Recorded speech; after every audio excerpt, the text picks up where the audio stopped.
So I was listening to NPR on my way home from school one evening, and there was an interview with a lady who wrote a book about plastic called Plastic, A Toxic Love Story. In that book, she talked about plastics, obviously, also the dangers associated with them.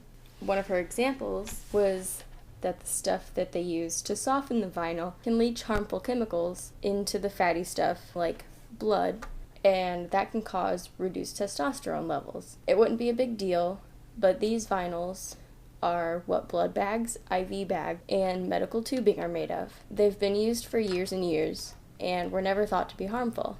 It got me wondering if something used for such a long time in the medical field was dangerous the whole time, what other things might I be using that are harmful to me? First, how do you even get plastic? You take some crude oil or natural gas and get it real hot so you can break up the hydrocarbons. Then in the presence of a catalyst, aka something else, the large molecules can break down into smaller ones called monomers, such as ethylene, propylene, and butane. The different types of molecules formed are controlled by the different temperatures of the breakdown process. These are then chemically bonded into polymers that resemble sort of a daisy chain. Different polymers have different characteristics. Now, you can add more elements to these daisy chains to make different forms of plastic and get real crazy with it. If you add oxygen, you can make things like polyester, which is used in our shirts, pants, sheets, and other stuff, but mainly clothing and cloth items. Chlorine will give us polyvinyl chloride, or PVC, which we already learned is softened with chemical plasticizers for medical use. They have to soften it because if you think of like vinyl records, they're pretty hard. So to get a squishy blood bag, you need to add something to it. The chemical softeners don't like to stick to these daisy chains, and that's why they leach out into fats that touch them. I mean, if I were a boy, I wouldn't want to be badly injured and have to go to the hospital with IVs, especially since private studies have shown the chemical to cause a drop in your manly man juice, known as testosterone. Fluoride, we can get Teflon, which is the non-stick on our pans. And once it starts peeling off, I don't want to eat that in my food, so I just throw the pan away.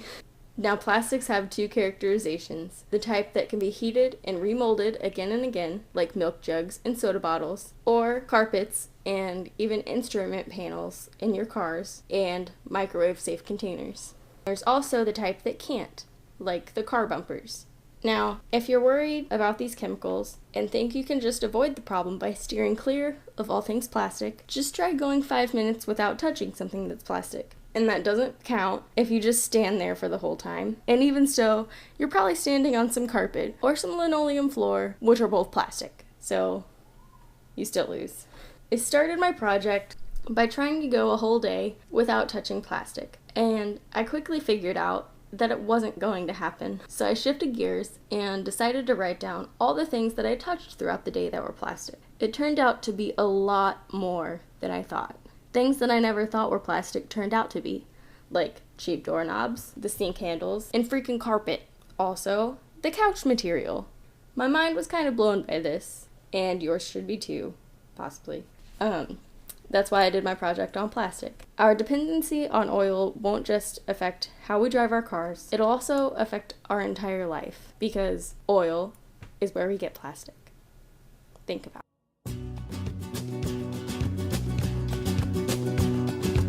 Por el camino del desierto, el viento me despertó.